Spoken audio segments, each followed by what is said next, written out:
한 주 쉬었다가 다시 돌아온 거의 없다의 신작 영화 이야기. 이번 주에 또 장염이라는 위기를 제가 만나가지고 한 주를 더 쉴 뻔했으나 극적으로 극복을 하고 돌아왔습니다.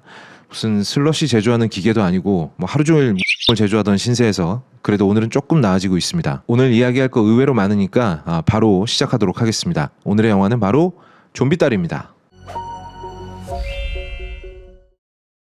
아는 분들은 잘 아시겠지만 저는 원작이 있는 영화는 거의 원작을 찾아보고 보는 편입니다. 소설이면 먼저 읽어보고요. 웹툰이어도 어지간하면 다 읽어봅니다. 어떤 점을 비난하기 전에 일단 창작자 혹은 이 작품을 각색한 사람의 입장에서도 한번 생각을 해보기 위해서예요.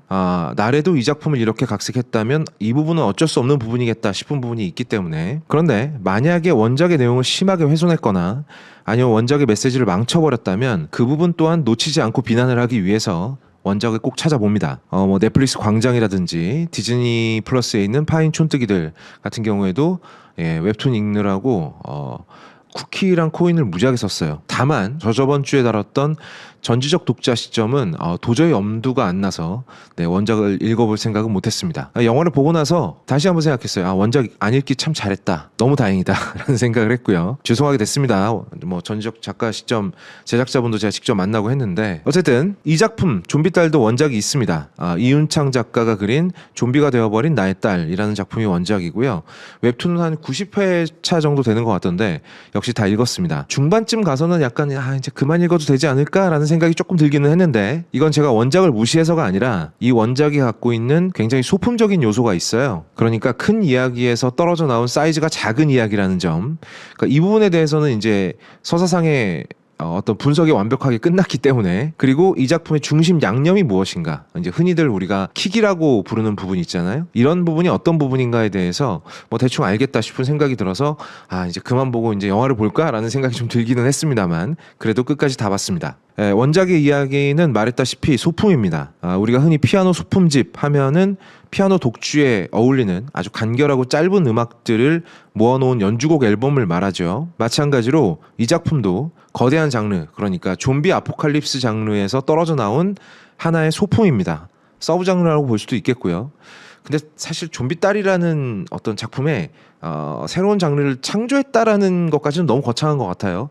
그냥 소품 정도가 맞는 대접인 것 같고요. 마찬가지로 이 작품은 좀비 아포칼립스를 정면으로 다루지 않고 뭐 정면으로 다루는 영화는 최근에 개봉했던 28년 후 같은 영화, 28주 후 같은 영화, 28일 후 같은 영화가 좀비 아포칼립스를 정면으로 다루고 있는 영화들이고, 이 작품은 좀비 아포칼립스에 딸려있는 작은 이야기가 독주하는 서사입니다. 전찬일 평론가가 이런 이야기를 소동극이라고 해서 굉장히 사랑합니다. 뭐 저는 거기에 전혀 동의하지 않습니다만 어쨌든 그 작은 이야기가 바로 이제 자기 딸이 좀비로 변해버린 것을 알게 된 아빠가 좀비가 된 딸을 끝까지 지킨다는 이야기입니다. 사실 이미 이런 등장인물들은 좀비 아포칼립스 영화에서 한 번씩 꼭 등장을 했어요. 당장 생각나는 게 살아있다라는 영화에서 전배수 씨가 연기했던 마스크남이라는 등장인물이 있는데, 그 인물이 좀비딸에 등장하는 주인공 이정환과 같은 인물입니다. 자기 가족이 좀비가 되었다는 사실, 그리고 얘를 빨리 죽여버려야 된다는 사실을 받아들이질 못하고 어떻게든 안전하게 처리를 해서 자기 옆에 두려고 하는 사람들이죠. 대부분 이런 인물들은 비극적인 결말을 맞습니다. 그리고 원작의 작가 이윤창 작가는 여기서 상상력을 덧붙여서 이야기를 끌어나가는 겁니다. 그렇기 때문에 원작은 애초에 야심이 큰 작품이 아닙니다. 연재 분량도 그렇게 많지 않고요. 그걸 원작으로 영화를 만들겠다는 건 뭘까요? 그건 바로 이쪽도 별로 야심이 없다는 겁니다. 이걸 가지고 만들 수 있는 영화는 정말 뻔하거든요. 내 딸이 좀비가 됐다라는 설정, 그리고 코믹 터치. 사실 이 원작에서는 막 그 등장인물들이 제사의 벽을 막 넘나들어요. 막 이 웹툰은 12세 이상 관람가라 좀비가 무는 장면은 보여줄 수 없어, 막 이런 대사를 막 친단 말이죠. 코믹 터치스러운 부분, 그리고 눈물 나는 부성애를 스크린에 옮겨서 결국 구현하고 싶은 게 무엇이냐라고 한다면 가족 단위 관람객을 극장으로 유인하겠다, 이게 답니다. 좀 냉정하게 말하면 이 영화가 품고 있는 야심의 거의 전부예요. 제가 먼저 이야기하고 싶은 건 그런 부분까지 제가 비난하고 싶지는 않다는 겁니다. 철저한 기획 영화라는 점과 그 영화를 통해서 이루고자 하는 야심이 정말 요만한, 정말 그 어떤 애기 양말 사이즈라는 점, 뭐 이런 건 얼마든지 그럴 수 있습니다. 가끔은 소박하게 계획했는데 명작이 나올 수도 있는 거니까요. 그걸 욕하자는 게 아닙니다. 그리고 이 영화를 기획한 측에서 원작 웹툰을 딱 보고 야 이거 처음에는 좀비로 일단 어그로를 끌어 그리고 그 다음에는 조정석을 동원해서 살짝 웃겨 거기다가 이정은 배우도 나오면 좋겠지 좀 웃겨 막 웃기다가 마지막에는 그냥 감정 과잉 제가 이제 흔히 심파라고 부르는 감정 과잉을 꽝 때려 넣어가지고 관객들을 웃겼다가 울렸다가 어그로로 극장에 불러서 웃겼다가 울렸다가 한번 하면 돈이 될 거야 이런 심정으로 기획을 했다고 한들 뭐 그럴 수 있습니다. 원래 변치 않는 전통이라는 건 있는 거예요. 아직도 남자들은 오빠가 손만 잡고 잘게 이러면서 꼬드기지 않습니까? 그 멘트 아마 좋게 한 조선왕조 정도 됐을걸요? 역사가? 한 500년은 됐을 거야. 그런 유구한 멘트를 쓰는 것도 죄는 아니죠. 촌스러운 건 죄가 아닙니다. 그리고 거기다가 이런 거 오글거리지 않게 살려줄 배우들 1티어죠. 조정석, 이정은, 윤경호 같은 배우들 쫘라락 세워놓고 각본이 조금 딸린다 싶으면 배우들 피지컬로 그냥 밀어버리는 방식을 썼다고 해도 제가 그것까지 비난하고 싶지는 않습니다. 뭐 시작하자마자 쓸데없이 조정석이 막 스트리머처럼 막 예쁜 척하면서 여러분 오늘은 막 뭐 이러면서 호랑이 문워크 시키는 장면이라든지 아니면 정말 말 그대로 피지컬로 밀어서 웃기는 어떤 윤경호 씨의 어떤 토르 분장 같은 경우 이런 거 이 영화 서사랑은 정말 일말의 관련도 없고 아무 상관도 없고 그냥 이 장면만 따로 떼서 유튜브 쇼츠에 올려놔도 아마 똑같은 비중으로 웃음이 터질 장면들이라서 이 영화에 왜 들어갔는지도 모르는 장면들이지만 뭐 그렇게 해서라도 웃기겠다는데 그걸 가지고 비난하고 싶지는 않아요. 현대인들이 워낙에 그 멀티태스킹에 굉장히 익숙하잖아요. 그럼 전혀 상관없는 얘기 좀 나와도 뭐 그냥 영화 볼 수 있으니까요. 전 지금 조롱하고 있는 게 아닙니다. 정말 그런 부분을 비난하고 싶지 않다는 거예요. 애초에 공부를 안 하고 있는 애한테 시험 점수를 가지고 뭐라고 할 수는 없는 겁니다. 아니 책을 안 펴봤는데 시험이 망하는 거는 그건 원인과 결과죠. 그거는 혼날 일이 아닙니다. 이 영상을 보시는 분들도 좀 양해를 부탁드릴 지점이 있어요. 이런 댓글이 많이 달릴 거예요. 뭐 애초에 가족 영화니까 그런 거 왜 따지냐, 뭐 이런 영화에 뭘 바라냐, 코미디 영화에 그냥 웃기면 장땡이지, 뭐 넌 뭔데 기준을 네가 정하냐, 뭐 이런 댓글들 무지하게 달릴 거예요. 아니면 뭐 또 제가 요즘에 이제 신종 이런 댓글도 있더라고. 부모님 끌고 오는 댓글이 있어요. 야 내가 오랜만에 부모님 극장에 모셔가지고 오랜만에 우리 부모님 굉장히 즐거워하시더라. 오랜만에 효도하고 왔는데 넌 왜 내 이런 기분에 초를 치냐. 아니면 혹은 또 이제 자기 애를 파는 경우가 있죠. 애들하고 같이 극장 가는데 애들이 좋아했으면 되는 거지 왜 너는 지랄이야. 뭐 이런 댓글들도 있을 거예요. 그런데 이런 이야기는 좀 하지 맙시다. 왜냐하면 저는 애초에 이제 창작물을 평가할 수밖에 없는 입장이고요. 영화라는 대중예술은 여러분들이 납득을 하든 납득을 하지 않든 간에 일정한 평가 기준이라는 게 있습니다. 그걸 제가 정하는 것도 아니고요. 그렇다고 그걸 여러분이 정하는 건 더더욱 아닙니다. 자, 조금 단순한 예를 들어보자면 떡볶이, 라면 맛있죠? 저도 많이 먹습니다. 좋아하고요. 그런데 이 음식이 영양학적으로 좋은 음식은 아니죠. 이건 그냥 팩트입니다. 사실 영양학적으로 좋은 음식은 딱 정해져 있죠. 맨날 의사들이 먹으라는 거 있잖아요. 뭐 샐러드 드시고요. 단탄지 확실하게 섭취해 주시고요. 비타민 같은 거 잊지 마시고요. 섬유질 많이 들어있는 음식 드시고요. 이런 게 영양학적으로 좋은 음식이에요. 마찬가지로 영화도 좋은 서사와 나쁜 서사는 분명히 존재합니다. 그런데 식품 영양학자가 와가지고 떡볶이를 딱 보고 맛있게 만들어 놓은 떡볶이를 보고 이 맛은 있는데 이게 영양학적으로 좋은 음식은 아닙니다. 별로 권하고 싶진 않아요. 이렇게 얘기를 했는데 갑자기 화를 내면서 막 내가 맛있다는데 왜 네가 지랄이야. 우리 애들이 이거 얼마 좋아하는지 알아? 분식에 뭘 바래? 야 임춘애는 라면만 삼시세끼 끓여 먹고 금메달 3개나 땄어. 넘버3 대사하시는 분도 있을 거예요. 자 일단 임춘애가 라면만 끓여 먹고 금메달 3개 땄다는 건 거짓말입니다. 예, 그건 사실이 아니에요. 오보입니다. 오보. 이런 이야기를 하는 건 아예 그냥 방향이 틀린 겁니다. 예, 그러니까 개인의 어떤 경험을 가지고 영화의 평가를 좌지우지할 수는 없는 겁니다. 가족 영화라고 해서 혹은 대중 영화라고 해서 수준이 낮아도 된다는 법칙 따위는 어디에도 없습니다. 그러니까 제가 지금부터 하는 얘기 너무 열받지 말고 들으세요. 그런 면에서 식품 영양학자까지는 못 되더라도 제가 맛 감별사 정도는 된다라고 스스로 생각하는데 제가 보기에는 이 영화가 정말 따분하기가 그지없고요. 결정적으로 전혀 윤리적이지 못한 서사를 가지고 억지를 쓰고 있는 부분이 있었습니다. 그리고 그 부분은 이 영화가 가족용 영화든 뭐 아니면 할인 쿠폰이 중복 적용이 돼서 1,000원의 영화를 봤든 온 가족이 가서 영화를 봤든 그런 거랑은 아무런 상관없이 그냥 사실에 가깝습니다. 그 부분을 이제 이야기해 보려고 합니다. 제가 지금부터 지적하는 이 서사의 문제점은 일정 부분은 원작 웹툰에도 동일하게 적용되는 것도 있고 그렇지 않은 것도 있습니다. 뭐 원작 웹툰을 보신 분들께서는 아마 제가 무슨 얘기하는지 이해하실 거예요. 먼저 이 영화는 그 장르를 존중할 생각은 전혀 없어요. 그래도 외피적으로는 좀비 아포칼립스 장르에 어떤 적을 두고 있습니다. 좀비 아포칼립스는 어디서부터 극을 이끌어가는 긴장감이 생겨나죠? 당연히 좀비겠죠. 그러니까 좀비 아포칼립스죠. 좀비로 인해서 세상이 멸망하고, 좀비로 인해서 갈등이 발생하고,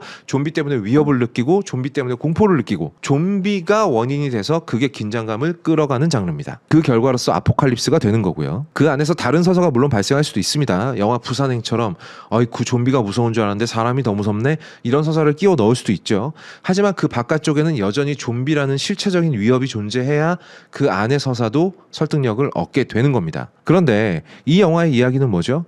좀비가 되기는 했는데 지극한 사랑을 줘서 잘 돌보니까 애가 조금씩 괜찮아지더라, 조금씩 다시 인간으로 돌아오더라 라는 이야기를 하고 있는 영화잖아요. 이건 사실은 뭐 좀비 서사라기보다는 야생동물 길들이는 서사에 좀 더 가깝기는 한데, 뭐 어쨌든 이런 식으로 다른 좀비들은 대부분 청소가 됐고, 이제 마지막 남은 좀비인 이수아를 지키는 이정환의 이야기로 영화가 이제 초반이 지나면 전환이 되게 됩니다. 거기다가 마지막 남은 좀비인 이수아는 의외로 굉장히 철저하게 통제가 가능한 좀비예요. 이게 좀 말이 좀 앞뒤가 모순인데, 철저하게 통제가 가능한 존재로 그려지게 됩니다. 하다못해 이 코믹 터치가 들어가서 그렇긴 한데, 할머니가 둥글게만 이렇게 집어들어도 좀비가 이렇게 눈치를 쓱 봐요. 물려다가 안 물어. 이거 오히려 어지간한 강아지보다 말을 잘 들어요, 좀비가. 좀비가 이 정도까지 통제가 가능하다라는 사실은요, 원래 이 영화가 가져온 좀비 아포칼립스 장르의 대원칙을 상당히 심각하게 위배하는 거예요. 뭐 장르의 법칙은 절대적인 거냐? 절대적인 거 아니죠. 고칠 수 있어요.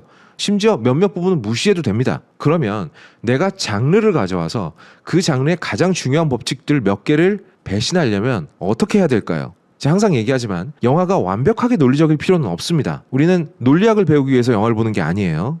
하지만 좋은 서사가 나를 설득해 주기를 바랍니다. 그러려면 논리적인 척은 해야 돼요. 관객한테 설명해 주려는 노력은 보여줘야 된다는 거죠. 이 영화가 그걸 하지 않습니다. 좀비 매니아인 저는 좀비가 저 정도까지 훈련 내지는 사회화가 가능하다는 설정을 보고 정말 수많은 궁금증이 머리 위에 떠올랐어요. 아마 여러분들도 좀 그러시지 않을까 생각이 되는데, 일단 좀비가 두드려 맞아서 무언가의 공포를 느낀다. 그렇다면 좀비가 통각이 살아있다는 얘기네? 두드려 맞으면 아파? 아파서 말을 들어? 그럼 얘는 아직까지 통각은 느낀다는 거네? 그럼 모기에 물리면 가렵나? 좀비도? 뭐 이런 의문이 먼저 떠오를 거고요. 거기다가 얘는 또 가끔 말을 알아듣는 것 같아. 그러면은 잠깐만, 언어 기능이 아직 있나? 아니면 다 퇴화가 안 되고 조금 남아있는 설정인가? 심지어 마지막엔 추러스를 쳐먹어요. 미각이 살아있어? 미각이 살아있는데 왜 사람을 공격해? 고깃집을 터는 게 맞지 않아? 이런 의문이 아주 자연스럽게 떠오르게 됩니다. 저 같은 좀비 매니아가 아니라고 해도 좀비 영화를 좀 보신 분이라면 지금까지 내가 봐온 좀비들하고 좀 다른데? 그럼 이 부분이 설명이 돼야 되겠죠? 그렇지 않습니까? 여러분들이 지금까지 좀비 영화에서 봤던 좀비 바이러스와 이 영화에서 등장하는 좀비 바이러스는 어떠한 면이 다르다, 어떠한 점에서 개선의 여지가 보인다, 어떠한 점에서 상이하다라는 점을 굳이 영화가 갑자기 막 박사가 등장해가지고 막 그 백투더퓨처의 그 흰머리 박사 같은 분이 등장을 해서 논리적으로 설명을 해줄 필요가 없어요. 그냥 저 같으면, 제가 감독이라면 뉴스 화면으로라도 보여줄 겁니다. 속보입니다. 알려진 것과 달리 실제 좀비 바이러스의 증상이 다른 것이 밝혀졌습니다. 이들 중 일부는 통각이 살아있으며 생전의 언어 능력과 기억 능력이 잔존하는 것으로 관찰되었습니다. 이들을 무조건 제거하는 것이 윤리적으로 옳다르지 않다는 의견이 나오는 가운데 당국은 고심을 거듭하고 있습니다. 라는 식의 뉴스 화면 정도는 보여줬을 거예요. 자, 그렇다면 조정석은 그 뉴스 화면을 보고 역시 내가 옳게 선택했구나, 내 딸을 죽이지 않아서 참 다행이다 라는 식의 확신을 더 얻을 수도 있었을 거고요. 그 뉴스가 전해주는 정보를 자기 딸을 훈련시키는데 적용시킬 수도 있었을 겁니다. 설명하려는 게 그냥 설명으로 끝나는 게 아니라 결국은 새로운 서사로 이어지기 마련이거든요. 이런 서사도 가능하겠죠. 그럼 만약에 이 좀비들이 완전히 좀비가 되지 않고 약간의 인간성을 갖고 있는 설정이라 한다면 이 좀비들을 그냥 무작위로 사살하는 건 윤리적인 일인가? 라는 궁금증도 생겨날 수 있겠죠. 당연히 생겨날 수 있는 거 아니겠습니까? 그럼 이 부분에 대해서 영화가 철저하게 논리적이지 않더라도 어느 정도는 설명을 한 다음에 그 의문점이나 그 논란을 가지고 새로운 서사를 만드는데 이어나가야 됩니다. 이게 매끈하게 잘 빠진 서사의 전형적인 특징들이죠. 관객들의 궁금증을 자연스럽게 해소하면서 그 해소한 궁금증을 가지고 또 다른 딜레마를 만들어서 그 딜레마를 영화에 적용시키는 겁니다. 하지만 이 영화는 원작에 그런 거 없어요 라는 이유로 그런 부분을 아주 철저하게 무시해버립니다. 아예 시도 자체를 하지 않아요. 뭐 좀비 영화의 법칙이나 클리셰 같은 거는 아주 편하게 마음대로 갖다 쓰지만 세부적으로 어떤 부분이 다른지에 대해서 설명할 생각이 전혀 없습니다. 그 시간에 뭘 하느냐, 뭘 하는지는 다 아시잖아요. 별로 웃기지 않은 개그를 하고 엄청난 감정 과잉신을 퍼붓습니다. 이건 제가 촌스러운 걸로는 욕하지 않겠다고 했죠. 굉장히 시대착오적인 연출입니다. 좋은 서사 나쁜 서사 따로 있냐? 뭐 내가 재밌으면 좋은 서사지라고 주장하실 분들도 나올 텐데 제가 앞에 좋은 서사는 말씀을 드렸죠. 이런 서사가 바로 나쁜 서사입니다. 논리적인 해결 자체를 시도하지 않고 오로지 감정에 호소하는 서사. 그런데 그 감정이라는 건 뭐죠? 애초에 그 감정이 발생한 원인은 뭡니까?